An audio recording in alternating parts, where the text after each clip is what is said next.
The Berlin Blockade was one of the first major international crises of the Cold War.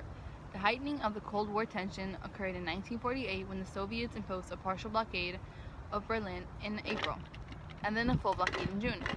The Cold War that rose conflict between the superpowers governing Germany, which were the USA, the USSR, and Britain, was the first reason for the Berlin Blockade. Stalin was taking over the governance of the Eastern Europe. There are three key events that led to the Soviet blockade of Berlin.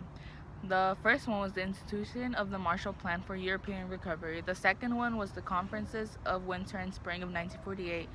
And the third one was the resultant London Program, which called for a separate West Germany and currency reform as a means to reach this end.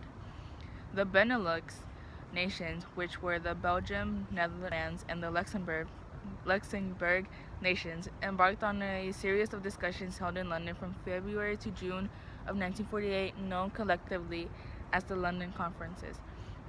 This came at a strategic time because the other occupying powers of Germany were also realizing that cooperation with the Soviets was increasingly difficult, and all three nations were beginning to re-examine their policies. The result of these discussions was the London Program.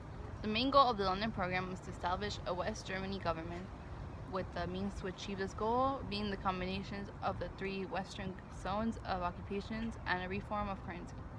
Western allies also wanted to combine their zones so that they could be administered as a single economic unit, and so that the currency exchange would be uniformed through the western sectors of Germany. The London Program seemed to be the predominant factor in the decisions. In April, the Soviets responded by constraining the military supplies entering Berlin via the Soviet zone from the west. This left the Western nations with the choice of either being politically pressured out of West Berlin, which would diminish their prestige in the rest of Europe, or staying to institute the currency reform and ultimately establish a separate West German nation. The Soviet Union blocked the Western Allies' railway, road, and canal access to the sectors of Berlin under Western control. The Soviets offered to drop the blockade if the Western Allies withdrew the newly introduced duchy mark from West Berlin. The Soviets were able to do this without breaking any international laws because the West and the Soviet Union never made a written pact in regards to the rights of the Western ground access to Berlin. The Western powers were not given. To demonstrate the resolve, the Americans orchestrated a monumental airlift with necessities such as coal, food into the western sectors of Berlin. This airlift lasted for 324 days, and approximately 13,000 tons of supplies were delivered every day. In 1949, it was clear that the ideas Stalin had in mind when ordering the blockade were not going to be met.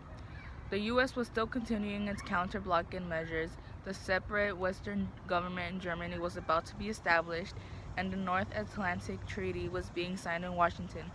Stalin had the choice of either continuing with the disastrous blockade or admitting defeat and lifting the blockade. Stalin chose lifting it, and in May of 1949, at the final meeting of the Council of Foreign Ministers, the blockade was ended. Kabam. So that's the end of that. That's the tea. And yeah.